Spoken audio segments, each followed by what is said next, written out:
Good afternoon, everyone. Just want to welcome everyone to this session. We're in a hybrid format as well, so as I understand, we have online participants joining us here today as well. My name is Lea Kaspar. I am the head of the Secretariat for the Freedom Online Coalition, and I'd like to welcome you all to this session hosted by the FOC, the Freedom Online Coalition, as part of our efforts to consult on the principles on the rights respecting DPI. So this is a digital public infrastructure. We're going to kick us. I don't see a lot of people in the room here at the moment in person. I don't know if this is because we're taking place during the lunch break. I heard that the cafeteria is difficult to reach, but then also difficult to come out of. So I wonder if people will still be joining us. But I suggest we start and invite you all to participate in this conversation with us. I'm going to give a little bit of an intro before we dive into the principles themselves and look at the principles and see if there are any questions on that before we dive into a discussion. First, on the Freedom Online Coalition, I don't know if any of you are familiar with the FOC. For those of you who are not, this is an intergovernmental coalition of 42 countries committed to ensuring that the use of internet and digital technologies at large reinforce human rights, democracy, and the rule of law. The FOC members work to coordinate their efforts, specifically diplomatic efforts, to share information about current developments and then to collectively voice concerns over measures that threaten human rights in the digital age. Since it was founded in 2011, the coalition has played a role in promoting the values of democracy and human rights online and helped like-minded democracy supported by civil society, academia, and the private sector to raise awareness, empower stakeholders, and advance strategies to promote a human rights respecting digital environment. Now, this year's priority for the Freedom Online Coalition, and I have to say, at the moment, the coalition is chaired by the government of Estonia. If you are sitting here in the room, there are a couple of documents which capture the program of action for this year, so you can have a look a little bit about what the priorities for the FOC are this year.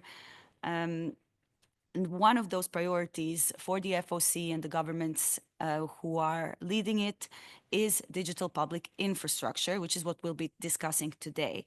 DPI, in the context of the coalition, is seen as an important enabling component towards digital inclusion, which is one of the key components and aims of the FOC, that has the potential to promote reliable, inclusive, and meaningful connectivity and access to bridge digital divides and to strengthen civic participation online. Now, DPIs are, for just a little bit of background, are digital technologies that can enable the delivery of public services. And when they are designed and deployed in a rights-respecting, inclusive, and collaborative manner, they can work towards securing social and economic benefits for communities and to enable the fulfillment and enjoyment of rights and fundamental freedoms, particularly for marginalized groups. Now, today's session, as I already mentioned, is part of the FOC's effort to conduct regional consultations on the zero draft of this set of principles, which we will take you through in a moment. The draft or the document that we're discussing is called the FOC Rights Respecting Digital Public Infrastructure Principles. We've already held similar consultations in other regions. And just 2 weeks ago, we held a similar consultation at the Digital Rights and Inclusion Forum, or DRIF, in Lusaka, Zambia. And Erasmus was there and can tell us more about how that went. But at this point, we thought we'd leverage the opportunity of having EuroDIG hosted here in Strasbourg to also reach out to European stakeholders and consult on how the design and implementation of DPI can balance the benefits of digital innovation with the protection of fundamental rights and freedoms. Perhaps to say this consultation is ongoing, and we'll share on the screen in a moment a link where you can also submit written input via the FOC website if you feel so inclined. I will now hand over to Rasmus Lumi, the Director General of the Department of International Organizations and Human Rights at the Ministry of Foreign Affairs of Estonia. As we mentioned, Estonia is chairing the coalition this year, and following this presentation that Rasmus is going to take us through, we will open it up for discussion. So Rasmus, over to you. Thank you very much. It's a great pleasure to be here representing the government of Estonia, and thank you very much for coming. It's true, not too many people in the room, but it means that we have the best of the best. And I'm also tempted to ask you all to come closer, but at the same time, of course, you have to be comfortable in your position, so it's fine. We will proceed from here. And I just wanted to start by saying that you may know that, well, Estonia has quite extensive experience in developing its digital public infrastructure. And I mean, this experience over, well, now around 25 years has enabled us to see how it can transform governance in a country, and how it really has affected the economic well-being and also general benefits of public participation in a democratic society. So we have only very positive experiences with developing the digital public infrastructure in a democratic way, using all the necessary safeguards and well, let's say human centric principles while developing it. Of course, technological advancements or technological developments that we have undertaken in building our infrastructure would not be very much, they wouldn't be very valuable in themselves if it wasn't for the main basic principle that is needed, which is public trust. And in order for the digital public infrastructure to work well, according to our experience, there has to be trust between the government, the private sector, and civil society organizations, and so on. Of course, trust is something that cannot be effectuated through a policy decision. So it has to be built up through different methods in the society, and that's why it is so important to try to draw up relevant principles that would be clear and understandable and concise to everybody, so that the society could proceed from them, and that the society could actually interoperably discuss this and commonly get the understanding that this is how we want to do things. So this is why I'm saying that trust is an extremely important part of the whole build-up, and through trust, we can finally start achieving the important parts based on the principles that the digital public infrastructure needs. This includes transparency, openness, safety, and so on, which all are important elements of the digital public infrastructure that in a democratic society we would like to see. Now, globally, of course, things are not always and everywhere as simple, and that's why we feel that if we try to adopt and present principles on behalf of the Freedom Online Coalition, then this could be some sort of a catalyst for many countries to use as a basis for their own public infrastructure, whether it is being built from the scratch or being developed as it goes. So, for example, in Estonia, there are two main and very important elements for the digital public infrastructure, which one would be a digital platform which connects all the digital services of the government, and then the other part of it, which is equally important, is the e-identity system, which allows everybody to actually take part and be able to benefit from the public infrastructure. So these are the key elements, and we hope that through the development of the principles, the other countries and the people in other countries can then also demand from their governments similar principles to be followed while they do the work on their public infrastructure. Now, Lea mentioned our visit to Zambia, and this is a very good example as to what are the different challenges in different regions when we talk about these topics, because I'm sure that here in Europe, the issues are a little bit different. In Africa, they are again different, and my experience after my contacts with people there, with different regional representatives at this event in Zambia, is that for many Africans, the main issue is not so much the infrastructure itself or the rights that the infrastructure is based on, rather than that they are still grappling with a very basic concept of, well, it's not a concept, it's a connectivity that they don't even have for a large parts of their population, the necessary connectivity in order to build anything upon it.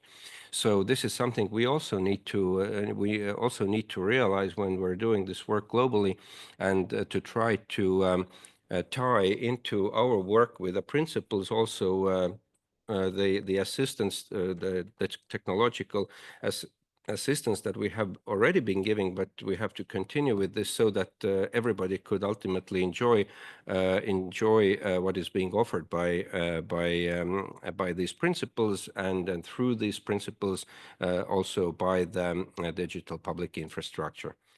Now, so this is why the Freedom Online Coalition in 2025 set as one of its priorities during the or in our program of action during the Estonian presidency, one of the priorities being then the FOC principles on rights respecting digital public infrastructure. This means that we expect or hope to have by the end of the year an agreement on a set of principles which we are working on currently. And we initially have envisioned to have about 12 different points that would hopefully cover most of the principles that we would like to see about what is the rights respecting digital public infrastructure. And there is currently discussion about these principles going on between the governments of the Freedom Online Coalition, also between multi-stakeholders, either related or not related to the Freedom Online Coalition. And there is also a public call for contributions, which I think closes on the 16th of May, if I remember correctly. So we are doing it, at least in our view, in a very transparent and open manner, and we sincerely expect the public to contribute to this, and so that we could have the best possible result that could also resonate with most of the people around the world who would then hopefully push their own governments also towards the acceptance and use of these principles in their further work. So, but let's move on to what is the current version, or where we stand right now with the principles. There's currently 12 different points that we have thought about, and I will just briefly run through them. And I don't know if we can maybe share them page by page on the screen as well. but I will start with the very first, and this is the human-centered solutions. Actually, we can move to the next slide immediately, because there we have a little bit more information on that. And so human-centered solutions, it means that the focus of digitalization must be on humans. And when we develop the technology and the solutions that we want and information systems in our countries, then all this must serve this objective. It means that technology has to be designed to cater to the humans or people's needs, and this is the very first and most important principle that we would like to put on paper, so that there is always the understanding that what comes first, and that we are not building any technology or digital solutions for the wrong reasons. Then the second principle that we have currently put here would be inclusivity. Again, this is something that nowadays is a very important concept.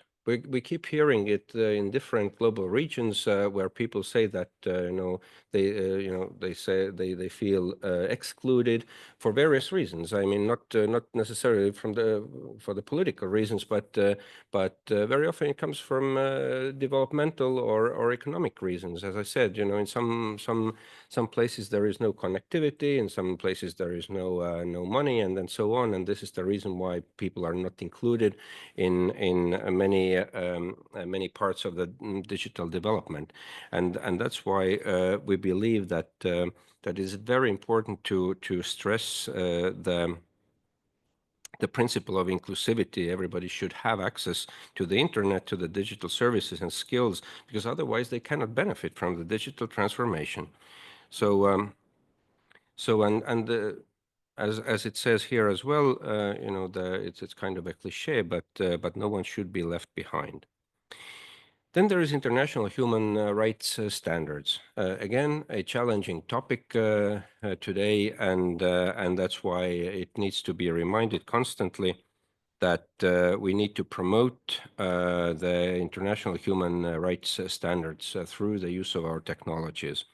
And we should not forget that we have very many international legal instruments that should be followed when we talk about further developing our policies on the public infrastructure.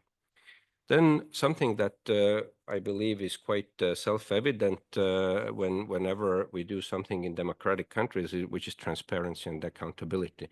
I think it's quite obvious that at least here in Europe, everything we do has to be transparent, and there has to be accountability for wrongdoings and so on. So this is a point or a principle which we feel is something that, of course, needs to be said, because it's not as self-evident in some other places, but here I can just stop on it very briefly. Then privacy and security, something that probably should resonate with each and every person. When transparency and accountability, as the previous point, is more of a question of how do we see our governments, how our officials and so on, then the privacy and security should be something that is very personal to everybody. And that's and everybody should understand the very specific personal importance and how it affects everyone if there is lack of privacy and lack of security, be it online or offline. But well, in this context, when we talk about the public infrastructure, and that's why this principle has to be pointed out, and hopefully again everybody who reads these principles and thinks about them will realize how much it personally may affect them if the privacy and security is not ensured while the governments are building the public infrastructure. Then something that often you may not think about when we talk about something technological or digital or so on, and this is the societal context. While of course it may sound as if the societal context should not count or should not be taken into account in some cases, then we believe that it is essential to take it into account because in each country, region, and community, there are different legal and social contexts, and although of course human rights are universal, we have to take into account some specificities in order to help people better understand and accept these principles and understand that these principles are actually supportive of their own interests and rights. But in order to do that, we have to make sure that they also realize that we have taken into account their societal context. Then sustainability and resilience. We want, of course, that whatever we build or whatever we do, that this is sustainable, and that we can have maximum long-term impact in what we have built, and so that it would make sense and be efficient what we have put on the table for our populations. Then, of course, we want the initiatives to be data-driven because this is what ensures that quality information is available for decision-making and also for taking action. Data-driven means that we base the decisions and our work on something that is scientific, that is and that is not coming out of just emotional type of decisions. Interoperability, again, something maybe more complicated or from the personal point of view, but then again, this is something that might be very important and understandable to those who are actually building the systems, plus to those who are financing the systems.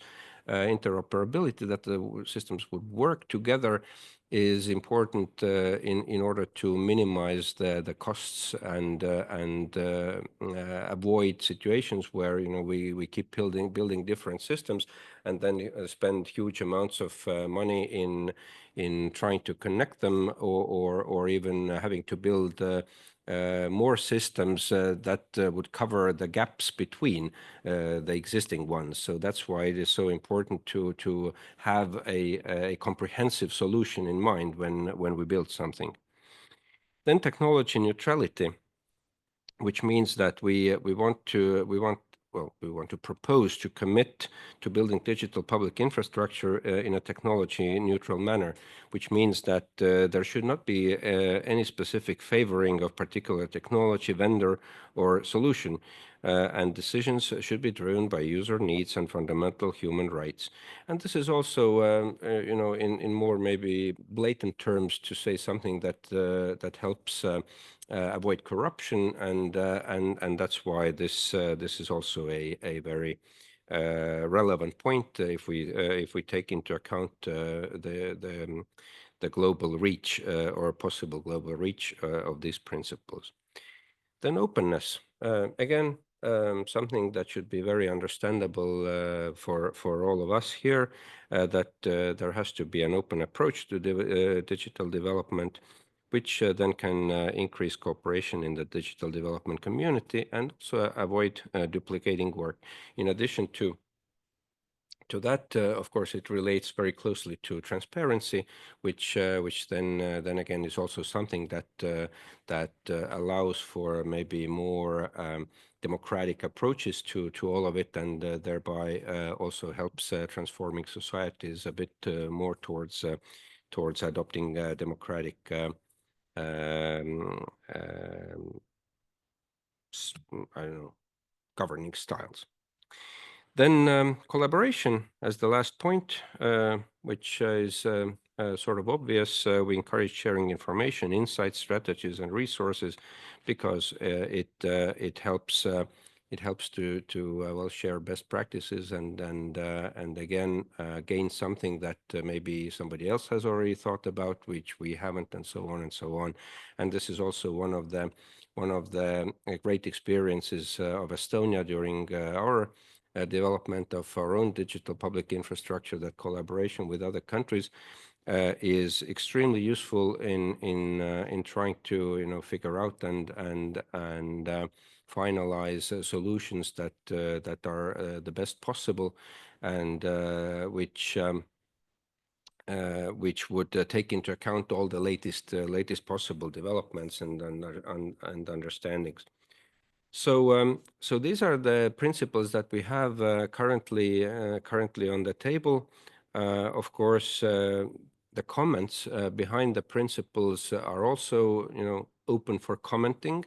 So we are very glad that we have had a chance to present this to them. As I said, we very much hope for active public participation in this. We want to make the best possible, or want to reach a best possible solution in terms of these principles. So we would be glad to get your insights right here on the go. But then please do not forget that you will also have a right to add to whatever thoughts you may have on these online, so that we could take all this into account, synthesize it with all other proposals, and hopefully this is something that in the end will help us all to make the world a better place. Thank you very much. Thank you, Rasmus. And this is now a chance for, as you can see on the screen behind us, there is a link to access the principles and to provide written input by May 16th, as Rasmus already mentioned. It's really open we want to open the floor for all of you. And we had a couple of guiding questions that we wanted to share on the screen as well to kind of help us in this discussion. But really, if there's any reflections that you have to what you just heard from Rasmus, any questions, any comments or thoughts you'd want to share, we're making obviously a record of this conversation as well. Make sure that feeds into our thinking about the process of finalizing the principles. Yes. Are there any immediate reactions from the floor? I also want to note that we have online participation. And I have one question from the online chat, which I'll read out now while people are thinking about coming in. There's one question about how the FOC is ensuring inclusive and meaningful participation from the public to provide input into the DPI principles zero draft. We heard a little bit about that, but there's a sub question there, especially from the developing regions in the global south. I don't know if Rasmus, you'd want to maybe share a little bit about the outcomes of the conversations in DRIF beyond what you already mentioned. And then, if anyone wants to come in, just give me a signal. I'll bring you in next. Mm-hmm. Thank you very much. Well, first of all, yes, it was already mentioned that we expect and hope to receive input from the public, which was already on the screen, as you can see. Now, with regard to the outcomes of our discussions with the regional representatives in Africa, well, as I said, I think one of the main impressions that I had is that quite a number of them were quite concerned about the very basic issue of the populations there to be able to actually access the internet. So that was maybe one of the most striking issue that comes to my mind, that was put forward on the table. At the same time, of course, they have different types of issues that they pointed out. Depending on a country, in some cases, well, the developmental levels are very different.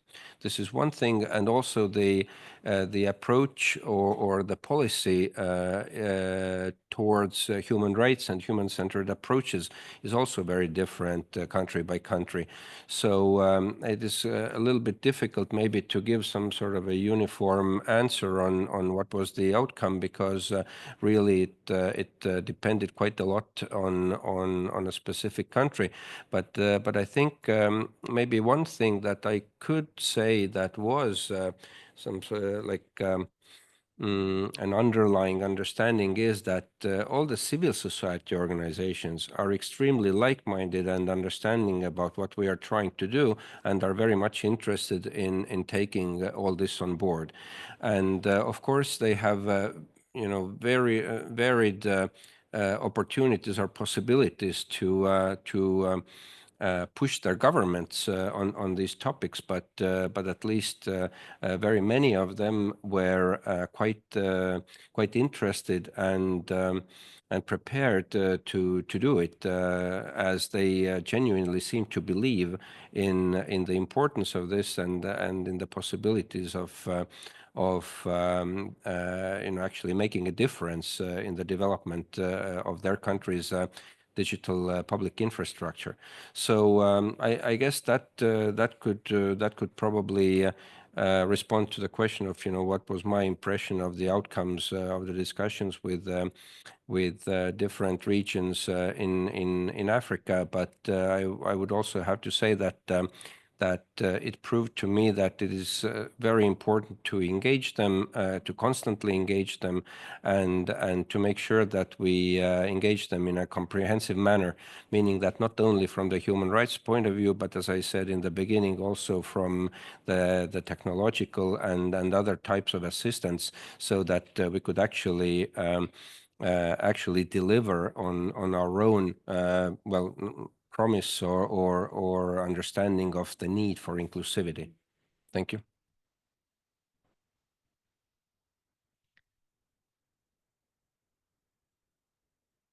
We are in Europe now, though, and it's really good to have Estonia chair the coalition and spearhead this effort as really a leader in this space, I want to say.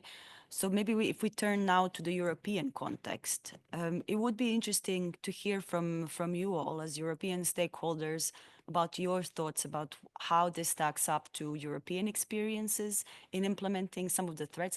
When you look at these principles, how does that resonate with your experiences? Are there any questions or any really recommendations that you might have for us as we work through this? I'm saying us as the coalition and Estonia kind of leading this effort. I'm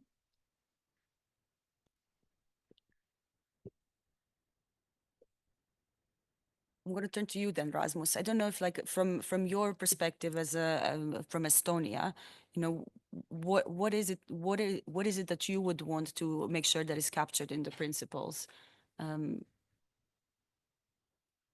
Thank you. Well, what we want to capture in the principles are the 12 points that I read out. But of course, there are many details that should also be taken into account that are like in addition to all this.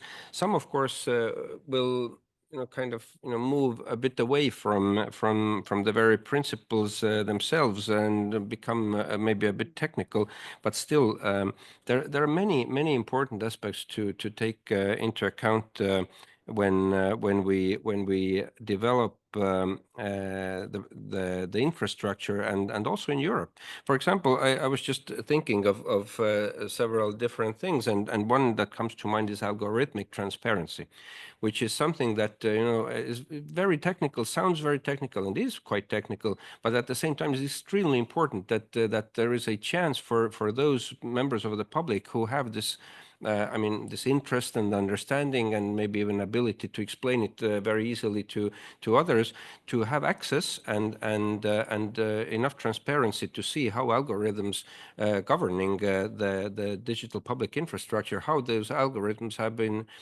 been designed, so that you could actually verify that these algorithms do respect the human rights or the principles that we're talking about. So I just wanted to point this out as something that might be of interest to know. Then of course there are many other things, like there has to be independent oversight, there has to be inclusive participation, and as many people should have a possibility to have a say in how these things are being developed in the society.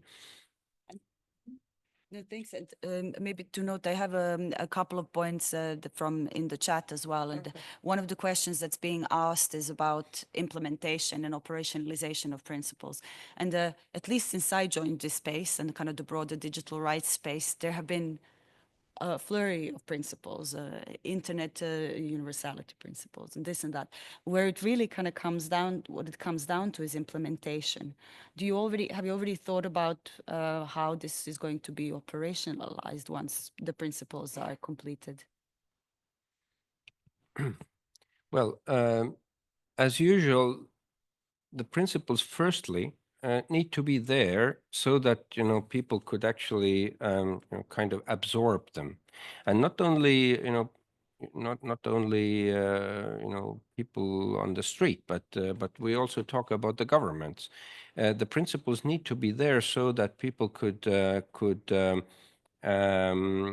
think about them, have the understanding of the existence of those principles, and this is why it is important to not only adopt the principles, but then to actually also promote them, because it's true that as you said, there is a flurry of all sorts of different principles that we tend to adopt within our different institutions, but then the question is that what are we doing afterwards, and how's the promotion going?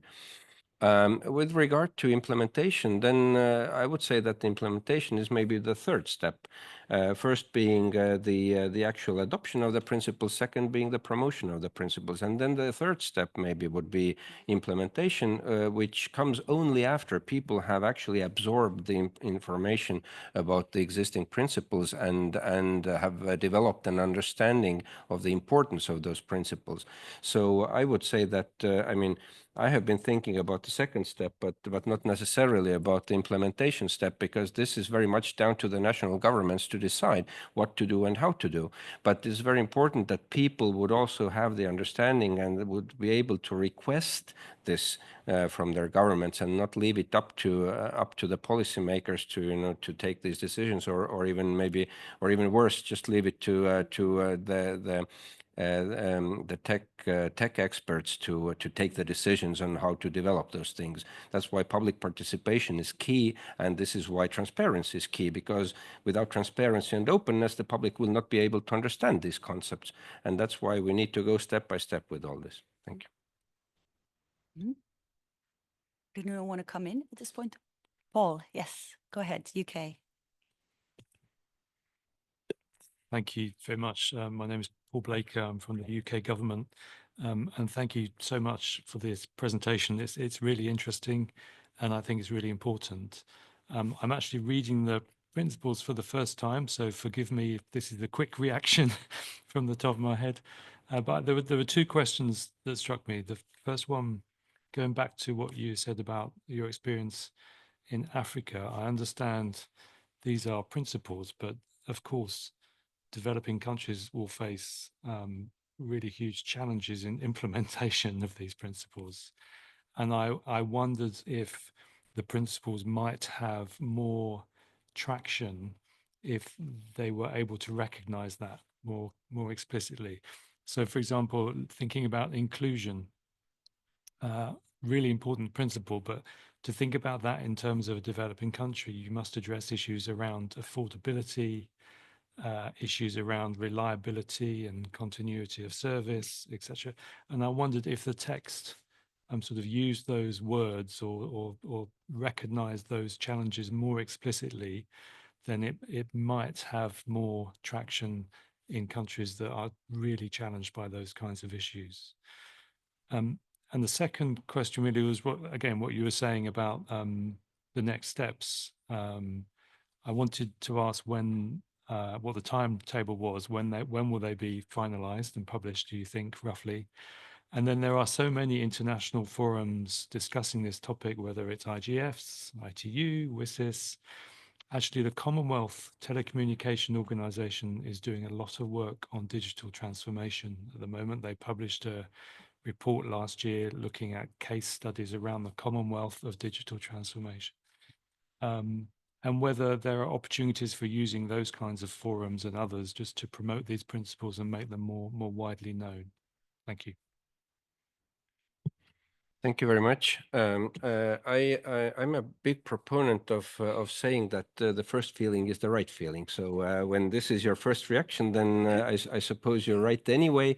But I agree also very much. I think you're quite right that we could definitely develop this principle on inclusivity and this explanatory part of it in a much better manner, so that that people would actually be able to read out of it more of our understanding towards their challenges. So thank you very much for that, and we will definitely take this this into account. Now, what comes to other international fora and the promotion of the principles there, yes, we I mean we as the Freedom Online Coalition always participate at the IGF, and we try to be well, I mean, we can't be everywhere, but we are doing our best to be present in as many different fora as possible, where to promote these principles and the rest of the work of the Freedom Online Coalition. And we have always been also grateful to our own membership and everybody else for proposals and invitations to different fora, for speaking there, for participating there, and so on. So we are extremely open to all that, and I will gladly continue with all of it during the Estonian chairship. Thank you. Thank you. I have another person in the room here. Go ahead. Yeah. Hello, everybody. My name is Nebojša Šarego. I'm from Foreign Ministry of Bosnia and Herzegovina. I've been following Freedom Online Coalition for several years as a participant of EuroDIG, IGF, and I've been familiarized with the work of Freedom Online Coalition. I even participated once in your event in Ghana when I was invited to discuss the at that time global initiative of the Secretary General. And I really have a great admiration to work of and of the concept of freedom of online communication. But unfortunately, my country, in spite to my proposal, still is not part of freedom of coalition of freedom online. The problem with these principles, speaking about a concrete issue, is that when I see all of them, they are really comprehensive and I would say relevant to everybody, but not relevant to everybody at the same time. Some of the countries would have probably this minimum request of providing internet connection to the population, and in a sense of both physical infrastructure and also educating people how to use it. Example, in my country, you have a remote village somewhere in the mountains that they have no no connection to internet, but you have people who would gladly use it and who know how to use it. And at the same time, in the big cities where connectivity is omnipresent, you have so many people who have no knowledge how to use it. I have no interest actually. We come to another principle of spreading information and of importance of that. One of the things, again, based on example from my country, is legislation. How to first, let's say, convince legislators that they should enforce use of digital platforms in order to first make more efficient processes to the citizens, and second to make it also easy and much cheaper in their offices in the institutions. I remember when visiting Estonia, I think it's been already 10 years. At that time, I was amazed with the things like voting from your home using ID card, and 10 years forward, we still cannot have digital signature in Bosnia and Herzegovina because legislators cannot agree on. We have possibility to do infrastructure, physical infrastructure, but we have a problem with the legislation that would allow that. Another example is also one of the principles, I think it's called interoperability, where you have government offices where I have to go literally in one room, get the paper, and then go in the next room to bring that paper in order to get the third paper, you know. It sounds funny, but it is like that. I don't know what is the reason for that. Is it that actually these systems are not compatible, so they cannot communicate, or is it actually just a matter of turning one switch that would allow that communication? That's speaking on basis of experience of this. I would agree with this. What you both both agreed about need for spreading the information. I wanted to say that actually to start with that, but since you mentioned it, I left that for the end of my address. I think that really these principles deserve to be widely spread, and I know that you are going to do that on IGF and other forums that are dealing with internet governance and digital agenda. And I think one of the good forums would be somewhere in the United Nations, where all other countries that are not part of Freedom Online Coalition could hear and maybe absorb ideas. Keep good work. Thank you. Thank you. And perhaps also to mention that we are actually, to the question of linkages with other initiatives, there are other initiatives working on DPI. And so we've been making an effort to link all of those up. We're working on an IGF workshop that's we're merging, and we'll be holding a conversation about this in Norway. So for those of you who will be there, it would be great to have a continuation of this conversation. Maybe Erasmus, to you, I have an online participant also who wants to ask a question, but maybe if you want to make a comment. Yeah, go ahead. Thank you. No, I just wanted to comment on what you said, and very much agree, as also with another question, that inclusivity is very important. We absolutely realize that not everybody has sufficient or even access to the internet at all. So this definitely has to be taken into account. And of course, it's very much country specific. Also, all the situations, digital literacy that you mentioned is extremely important. Without this, some people will absolutely be at a disadvantage. That's why digital literacy and education on the digital transformation is very, very important.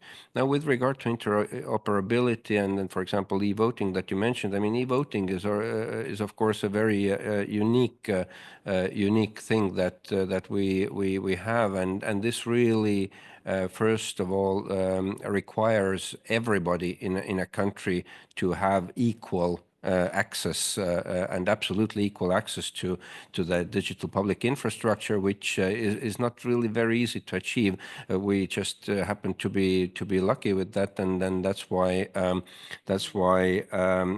understand that this is something that is not very easily to be replicated in many other countries. But with regard to interoperability, this is very important. That, as I said, also that when we are designing different parts of the digital public infrastructure, that there was comprehensive thinking behind it. And this is, as you said, that there are different systems and different ways of bringing papers from in between different rooms. It can be technologically solved, of course, and then there can be a digital solution to all of it. But in order to have it, there has to be a comprehensive understanding of what you are building, because otherwise you will end up exactly with dozens of different systems without them really working smoothly together. So this is something that everybody would have to take into account while starting.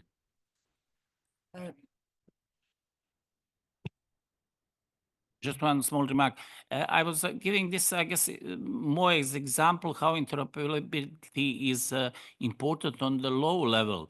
And then from that, let's say, basic level to continue building up and taking in account connectivity is among the countries or between inside the region and then internationally, how to build. Let's start from your own backyard, connect offices, then connect, I don't know if you have different states or regions or provinces in your country, then inside the region, inside the continent, and but you need to have some standards to take in account from starting the basis.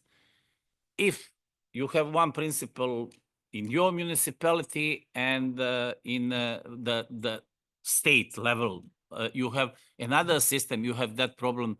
So very important principle.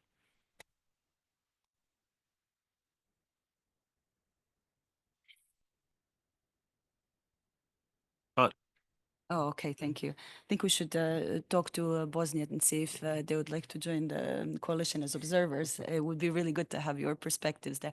But I have an online participant, so I want to go to Giovanna now, and then Shanghong, I'm going to come to you next. Okay. Hi, everyone. I hope you all can hear me. My name is Giovanna Fleck. I'm representing RNW Media, and for full disclosure as well, I'm submitting a few comments on the public consultation with a group of other researchers doing work on digital public infrastructures. I want to say that it's very exciting to be able to have this discussion on a human rights-based perspective on digital public infrastructures. And my comment, it was more of a question that came up while we were establishing our recommendations or our input. And we came across this conversation or this debate around the principles in the way that they are stated right now, which is we didn't see a view that proposes the power imbalances between different actors in the implementation of DPI, and that taking into account that all infrastructure investments can create externalities, and some of those need to be mitigated upfront.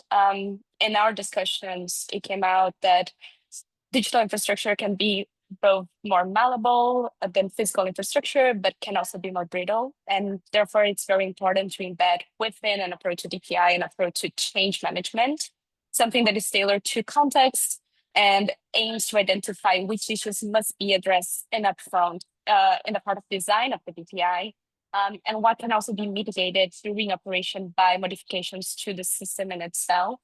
So really considering people's perspectives up front and potentially communities that might be most impacted by it, not only on the sense of inclusion, as digital inclusion was mentioned before, or even digital literacy, but also how those technologies will be used and apprehended by specific parts of the population. So I was just wondering if there's a specific part of the current principles that address this, or if that was also a discussion within the FOC, and therefore if should also be more explicit. Thank you very much.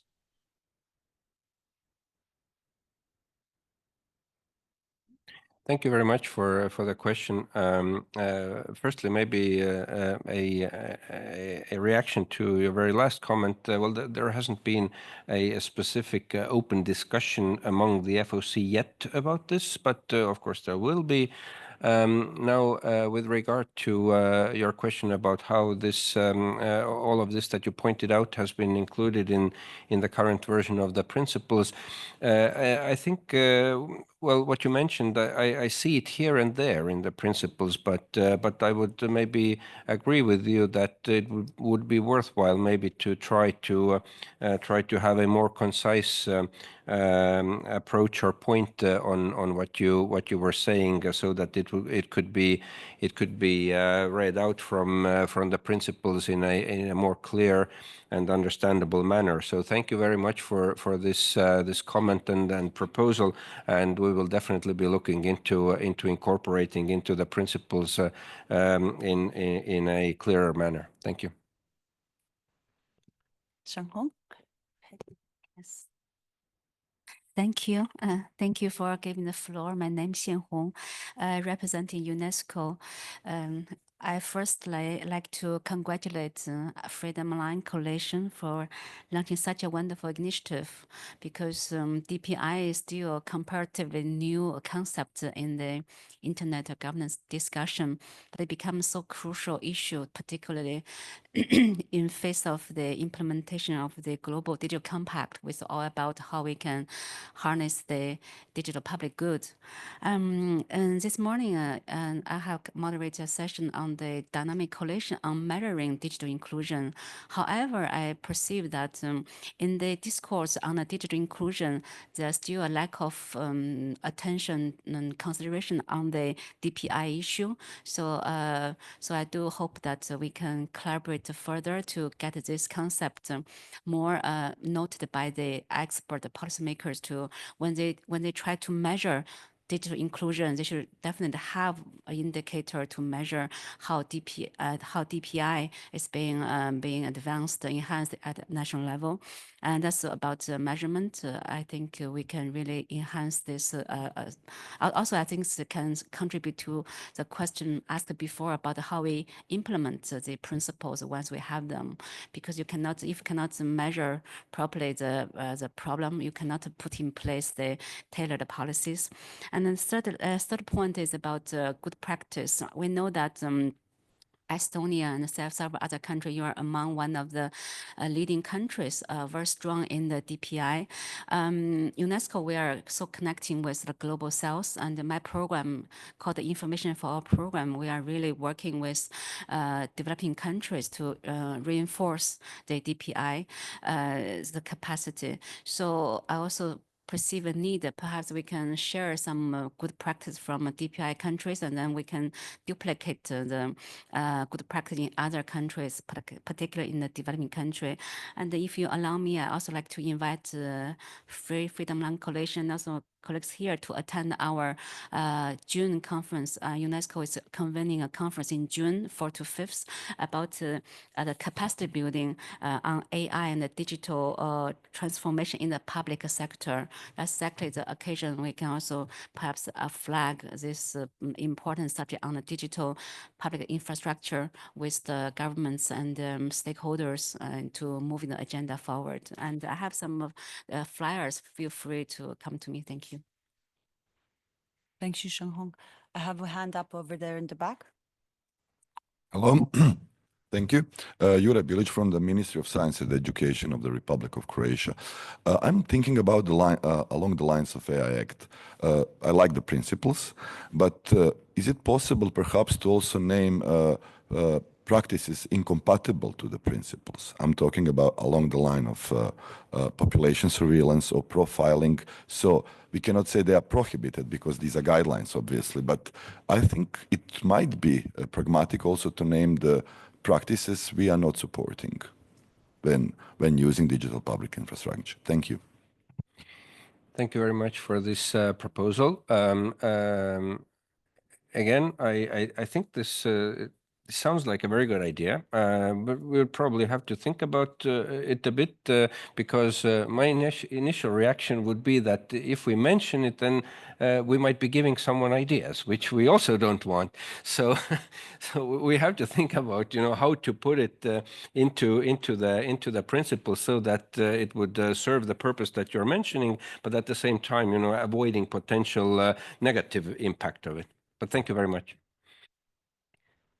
I don't know, Rasmus, if you had any comments on what Shang Hong was mentioning about she was talking about measurement indicators, and did you get as far as thinking about that, or maybe that's in the next step when it comes to operationalization? Okay, yeah, very good. I like this ex-Yugoslavia contingent happened. Okay. Yes. Not only. It's we don't have Croatia or Bosnia in the fold of the coalition, and no, neither. Okay. Okay. I don't see any other hands. Just want to see if there's anyone else in the room who wants to come in, or anyone online who'd wanna comment. I don't know, Rasmus. It sounds like there's a lot of agreement. Is there anything else that you were thinking about or that you want to ask to the audience here, kind of our European stakeholders that we have in the room today? Well, not maybe specifically, other than just saying that as it has been voiced here too, I think we have a lot of common understanding about the need for inclusivity as one of the maybe main points that has come up in our discussion, and that in order for all of this to actually work well, we need to firstly work towards, you know, getting everybody everywhere, you know, on more or less the same ground. So this is something that, of course, is maybe a little bit far-reaching for the Freedom Online Coalition, but at the same time, it is up to all of us to try to deliver this message also to the European policymakers that that if we actually want to spread these principles and this our approach and understanding of you know what would be the human-centered solution for or solutions for all the people, then we really need to take a more comprehensive approach to all of it, and especially from the point of view of being able to implement all this as well. I mean, of course, it is nice to draw up another set of principles, but if there is no basis for effective implementation, then I would agree that then it's kind of pointless. So that's why I would agree very much with everything that you have said about the need to get everybody on the same page from the point of view of digital literacy, from the point of view of access to the internet, from the point of view of having same possibilities to participate publicly in the policy making inside a society, using the digital developments. I mean, again, thank you very much for all that. And then from the Freedom Online Coalition point of view, we will definitely be discussing it among the coalition, and we will see how and what the coalition could do to also direct some of this and some of your ideas towards our policymakers, so that we could actually do something practical also on the ground in order to increase the possibilities for these principles to be implemented also globally. Thank you. Thank you, Rasmus. I'm just going to check if there's anyone else who wants to come in, either here or online. This is your chance, although as we noted, you may still submit any comments online. And this is a conversation that we will continue to have, so it's not the last chance also to help us shape the principles. But unless there's anything else in the room, I'd like to thank everyone for joining us today, and we hope you stay engaged. reps from Croatia and Bosnia. I'm coming to you next now after the close of the session to see what we do to have you kind of engage with the coalition. And everyone else, thanks again. And Rasmus, thank you as well for leading us in this endeavor. Thanks, everyone.